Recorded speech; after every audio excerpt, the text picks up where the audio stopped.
عنایت فرما کر بتا دیں آپ کو قرآن شریف کا کون کون سے زیادہ حصہ پسندیدہ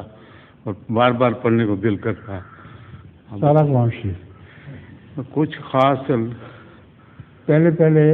بچپن میں قرآن شریف کے بعض حصوں کو نشان لگایا کرتا تھا،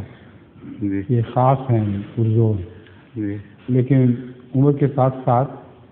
جو قرآن کا فہم بڑھا تو ہر حصے میں ایک عجیب شان ہے، تو میں نے پھر وہ نشان لگانے بند کر دیے سارے۔ اب قرآن کریم کے ہر صفحے کو الٹ تو نہیں سکتا آدمی، جی اس لیے یاد رکھیں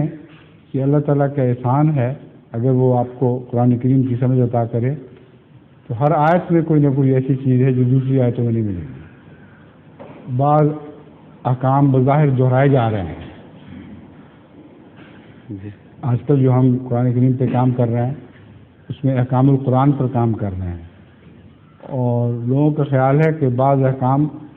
بے وجہ تو نہیں مگر موقع کے مطابق دہرائے جا رہے ہیں، حالانکہ میں نے غور کیا ہے کہ کوئی حکم بھی دہرایا نہیں جا رہا، اس کا پس منظر کچھ اور ہے یا اور کچھ ایسے حصے ہیں جن کی طرف وہ آیات توجہ دلاتی ہیں۔ تو ایک آیت اپنے مضمون کے لحاظ سے دہرائی جاتی بھی ہے اور نہیں بھی دہرائی جاتی، مضمون وہی ہے لیکن نہیں اس لیے دہرائی جاتی کہ اس کا ماحول بدل جاتا ہے۔ ٹھیک ہے، ہاں جی۔ ظہور مہدی آخر زمان